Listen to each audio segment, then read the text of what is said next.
Do the Bears already regret taking Caleb over Jayden Daniels? Absolutely. They regret it already. They remember in 17 when they took Mitch Trubisky and Patrick Mahomes was right there. Jayden really is the Patrick Mahomes. You missed again. Ooh, you missed again. He is looking like Patrick Mahomes. Jayden is. So it's okay. Y'all go ahead on. You want to ask that question? Keyshawn, do you agree with Michael that the Bears already regret taking Caleb over Jayden? No. No, they regret not hiring Cliff Kingsbury as their offensive coordinator. A guy that has some familiarity with Caleb's skill set. Just like he has gotten Jayden Daniels to play at a Pro Bowl, All-Pro, whatever you want to call it, level, MVP, Rookie of the Year level for the Washington Commanders. It's way too early right now to really look at Caleb and say they made a mistake. It's too early. It's 4 games into the season with a bad offense, a bad coaching staff that's going to probably, most likely, be on the streets at the end of the season. How could you answer me no? So he's going to talk to me next year. How could you answer me no if they're on the street next year? But that ain't got nothing to do with the quarterback. It's them and their scheme, Michael, in the way that they're protecting him and dropping him back 40 times a game. They're not doing him. So it's nothing that Caleb's doing. No, Caleb can learn to play the quarterback position differently. But based on what Chicago, the Bears, are doing in their offensive system, in throwing the ball 40 times with that offensive line and not running the football at the level and making some of the bonehead decisions that they're making is doing this kid a disservice 4 games into the year. So they shouldn't regret taking Caleb. They should regret not putting the right coach with him. Because think about this. There's 32 teams in the National Football League. There's probably half of them down the middle. Let's just give them half. Probably had him ranked as the #1 quarterback in the draft. Well, no, everyone did. Not everybody. Not everybody. Some people did. No one was going to be in the position to take Caleb Williams. We're speaking in hindsight now. Everyone was taking Caleb Williams as #1 overall pick in the draft. It was a consensus pick. See, I don't know that. I don't know that, Joy. At least a majority. That's what I said. I'm going to split it down the middle. I'm just going to drop it right down the middle. There were a few people that had Jayden Daniels. Absolutely. Jayden was climbing. And they were the GM to have the #1 overall pick, and we're going to pick Jayden over Caleb. They were not. No. Well, look.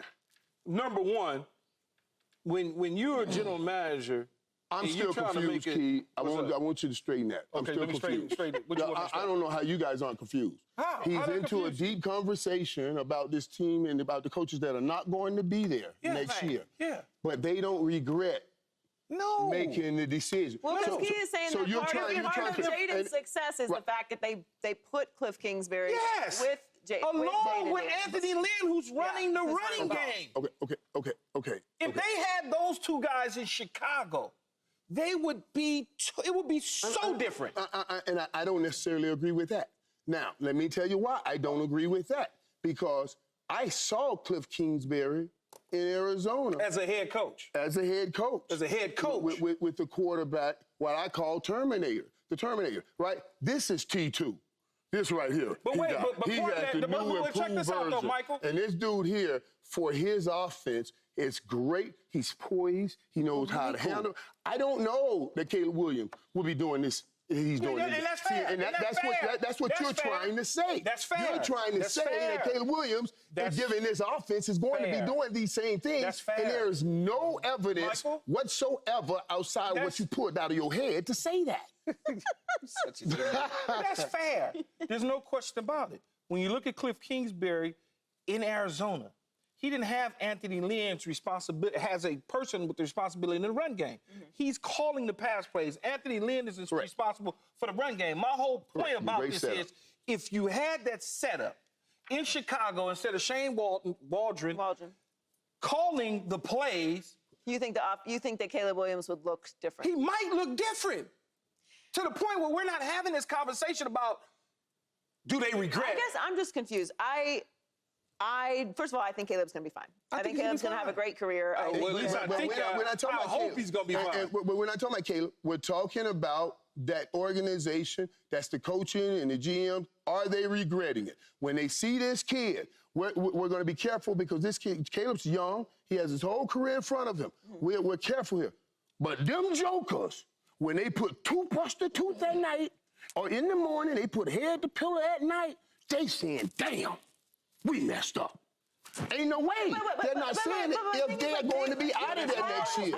What other choices they have? There were no. I hear what you're saying that maybe people had Jayden ranked higher, and I love Jayden.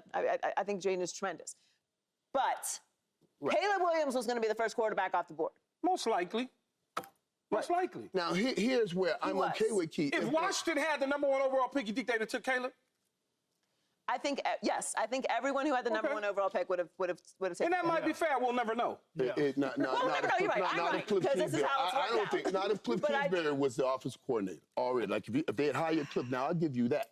If they had hired Cliff, I think Cliff would have swung him to Jayden Daniels because he's looking for. That's what he did in Arizona. That's why he got the opportunity when he got Kyler Murray because he knows his offense, what he wants to run. This dude is perfect for that offense. I think he would have convinced them in order for me to do what I want to do. I want to get this. It's so early. It's just way too early. It's just I gotta have some patience. It's just.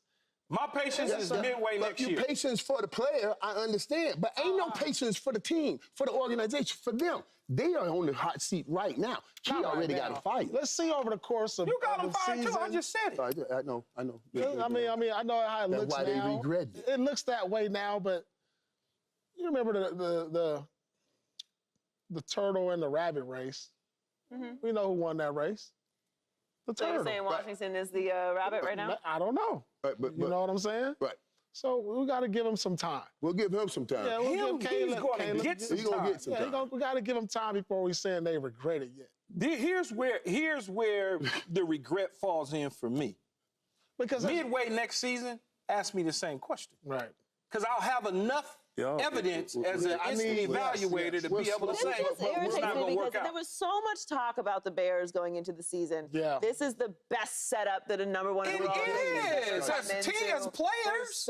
There's so much to work with yes. here. They're going to win the division. Yes. They're going to get to the Super Bowl this year. Oh, my God, yes. All that. Like, all of this on paper. But wait. Sounds good. Now I'm going to bring you back to my own personal experience. Okay. At being the #1 overall pick. Mm-hmm. When I was the #1 overall pick, Michael, we brought in Jeff Graham, Webster Slaughter, Jumbo Elliott, a Super Bowl appearing quarterback in Neil O'Donnell. Mm-hmm. We was loaded, stacked. You know what our problem was? The damn coaching. We went 1-15 the next year. We was a year and a half later. We was in the AFC Championship game when we switched our coaching. But when did this coaching staff do anything to prove to anybody that this was all they needed? I'm not. You got to ask the GM that. I don't know. I mean, I think Ryan Poles has done a tremendous job. They're assembling the talent, but he hasn't done a tremendous job at hiring coaches. He has not done a tremendous job. I don't know. I guess I just can't really give. I can't react this way. Like this is. Then this mattered. Like if the coaching was not up to par before he got there, how much? We didn't know. We thought that they was bringing in an offensive coordinator from Seattle. We just thought on paper, oh my God, this is gonna work. So, but y'all, as y'all are talking it out, y'all are talking like you're really agreeing with me, even though you said you disagree. That's what it sounds like. How? In your own mind? No. I don't agree with I still think there's time this year for him to turn it around. I don't think it. Well, him. Yeah, but I mean, if he turns around, it might protect the coaches. We're not talking about him. We're talking about them. Remember, we're killing the conversation talking about him. It's not about him. He's going to have time. It's who's regretting. Them ain't going to have time. No, them ain't going to have time. Them going to be out. Then they got to be regretting. If they're this bad, why would we think that they would have done this with Jayden Daniels? If they're this bad, why would they be able to do it? I think their biggest mistake for the umpteenth time is not hiring Cliff and not bringing in Anthony Lynn. So that's the biggest problem I have. Is this staff on the hot seat? Oh, they was on the hot seat before it even started.